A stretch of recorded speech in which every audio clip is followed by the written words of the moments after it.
पहला, अहित, असत्य, व्यर्थ, कटु, निंदायुत, उद्वेग वचन का त्याग, लीला भगवन नाम गुणों का गान करे नित सह अनुराग। सबसे पहला, वाणी से भयंकर अपराध बन जाते हैं। घोर नरकों की प्राप्ति वाणी के अपराध से होती है। सबसे ज्यादा अपराध वाणी से बनता है। साधक को वाणी पर बहुत संयम रखना चाहिए। पहला साधन बताया अहित।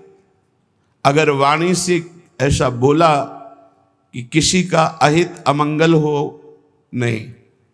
असत्य, झूठ नहीं बोलना। देखो, यदि प्रेम प्राप्त करना है तो किसी का अहित हो ऐसा नहीं बोलना, और असत्य, झूठ नहीं बोलना। क्यों झूठ बोले? हम भगवत मार्ग के पति क्यों झूठ बोले? क्या लाभ मिल जाता है झूठ बोलने से? पर एक स्वभाव बन गया, झूठे ही लेना, झूठे ही देना, झूठे ही भोजन, झूठ चबेना। आओ, कहां से आ रहे हो? प्रसाद नहीं पाया है। जब नहीं पाया है तो स्पष्ट बोल दो, नहीं, पाने की इच्छा नहीं, अभी नहीं पाएंगे। पाया है, क्यों झूठ बोले?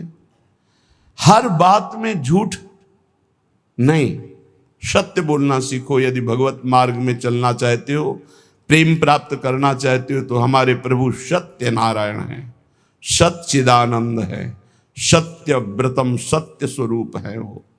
इसलिए वाणी से हमारी प्रार्थना है हर साधक से, झूठ बोलने का अभ्यास छोड़िए।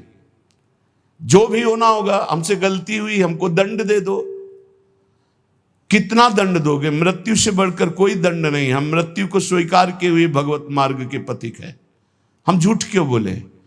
झूठ नहीं बोलना, कपट भरे वचन नहीं बोलना, अहित, कटु, कड़ुए शब्द, परुख वचन, निंदायुक्त, किसी की निंदा नहीं, उद्वेग, बोला सामने वाले का हृदय जलने लगा, ऐसे वचन का त्याग करना है। पहला प्रेम प्राप्ति के लिए यह नियम है। वाणी एक अमोल है, जो कोई बोले जान, हे तराजू तौल के तब मुख बाहरान। सहसा मत बोलो, पहले वाणी को तौलो हृदय में विवेक के तराजू पर, ये जाकर दूसरे का हित मंगल करेगी कि नहीं करेगी। अगर हमारी वाणी पवित्र नहीं है तो हम उपासना के पहले ही सोपान पर फेल हो गए। जिस वाणी से हमें नाम मंत्र सिद्ध करना है, वो वाणी अशुद्ध नहीं होनी चाहिए, झूठ नहीं बोलना चाहिए, असत्य भाषण, अहितकारी, कटुवचन, परुख वचन, निंदायुक्त वचन और सांसारिक वार्ता, इसका त्याग कर दे।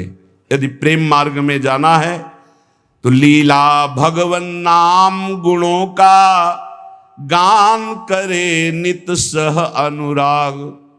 वाणी को पावन करना है, भगवान के पावन नाम का जप, नाम का कीर्तन और लीला गुणों का गायन। जैसे श्रीमद् चतुरासी जी 42 लीला, श्रीमद् भागवत, जब हम लीलाएं गायन गाते हैं तो हमारे हृदय के सारे मोहमल का नाश हो जाता है, पाप का नाश करके एकदम हृदय निर्मल होने लगता है। सच्ची मानिए, भगवत चर्चा करते करते भगवान की झांकी आने लगती है। आप एकांत में कभी श्रीमद् भागवत पढ़िए, मनन कीजिए, रोना आ जाएगा। एकांत में चतुरासी जी को बार बार गाइए, झांकी आने लगेगी। जो पदों में लीला छुपी है वो प्रकाशित होने लगेगी। श्याम श्यामा प्रगट, प्रगट अक्षर निकट, प्रगट रस स्रवत अति मधुर बानी। सत्य बोलो, हितकर बोलो, दूसरों को सुख पहुंचाने वाली बात बोलो, भगवान नाम जप करो, भगवान नाम कीर्तन करो, भगवत लीला गुणगान करो।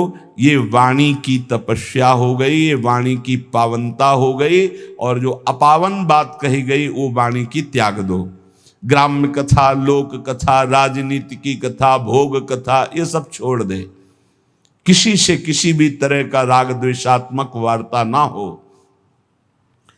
मन से काम क्रोध लोभ के वेगों का करके परिहार। वाणी पहला। अब दूसरा कह रहे हैं कि मन, बड़ा योगदान है साधना में मन का। विषयों में लगा हुआ मन शत्रु है और प्रभु के चरणारविंद में लगा हुआ मन मित्र है। मन प्रभु में लग गया तो विश्व विजयी हो गए। जिसका मन सावई मनः कृष्ण पदारविंदयो, प्रिया प्रीतम के चरणारविंद में जा रहा है मन स्वाभाविक। बहुत बहुत धन्यवाद। अनंत जन्मों की उसकी सुकृत फलीभूत हो गए, साधना फलीभूत हो गई कि जो विषयाकार मन था वो भगवदाकार हो गया। जो विषयों का अवलंबन लिए था वो नाम रूप लीला का अवलंबन लेकर प्रेम में डूबने लगा। मन से हमारी वृत्तियां काम की उत्पन्न होती हैं। काम में बाधा पड़े तो क्रोध आ जाती, पूर्ति हो तो लोभ हो जाता है। नाना प्रकार के दोष उत्पन्न होते हैं काम से। ये मन सदैव काम कामना वासना इसी में भ्रमण करता रहता है।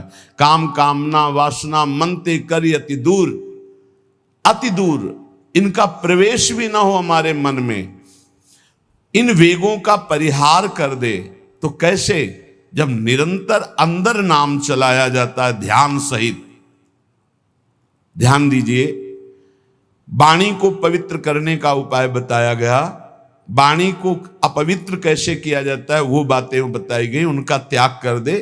अब मन सबसे ज्यादा काम भोग का चिंतन करता है। उसकी कामना ही प्रधान वो वृत्ति है जो हमें संसार में फंसाती है। कामना की पूर्ति में लोभ होता है और भोगे, और कामना की अपूर्ति से बाधा पड़ने पर क्रोध होता है।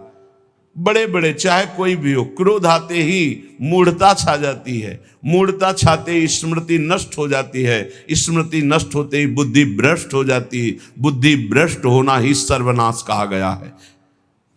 ध्यायतो विषयान पुंसा संगास्तेषु उपजायते, संगात संजायते कामा, कामात् क्रोधो भिजायते, क्रोधात् भवति सम्मोहा, सम्मोहा स्मृति विभ्रमा, स्मृति भ्रंशात् बुद्धिनाशो, बुद्धिनाशात् प्रणश्यति, सर्वनाश हो जाता है। इसलिए विषयों का ध्यान ही ना हो पावे, विषयों का चिंतन ही ना हो पावे तो कैसे? अंदर ध्यान सहित नाम जप करो। यदि रूप का ध्यान हो रहा है तो ठीक है, नहीं तो नाम का ही ध्यान करो। जो नाम जप कर रहे हो उसी का ध्यान करो। राधा बार बार ध्यान करते हुए नाम जप करो। लीला भगवत गुण नामों का करे नित्य चिंतन अविकार। अविकार स्थिति प्राप्त करने के लिए, हृदय रूपी गुफा के अंधकार को दूर करने के लिए नाम का, प्रभु के रूप का, प्रभु की लीलाओं का चिंतन करें। जैसे हम जिह्वा से लीलाओं का गुणगान करते हैं, नाम कीर्तन करते हैं, वाचिक नाम जप करते हैं या उपांश नाम जप करते हैं, तो ये वाणी की पवित्रता हुई, मंगल है। पर हृदय रूपी गुफा में जो काम क्रोध चोर छुपे हुए हैं, इनको हटाने की अभी सामर्थ्य नहीं। इनको हटाने के लिए उतरना पड़ेगा गुफा में, नाम को उतारना पड़ेगा हृदय रूपी गुफा में। या तो ध्यान चल रहा है और या तो नाम ध्यान सहित चल रहा है। ध्यान सहित नाम जप, एक एक अक्षर मात्र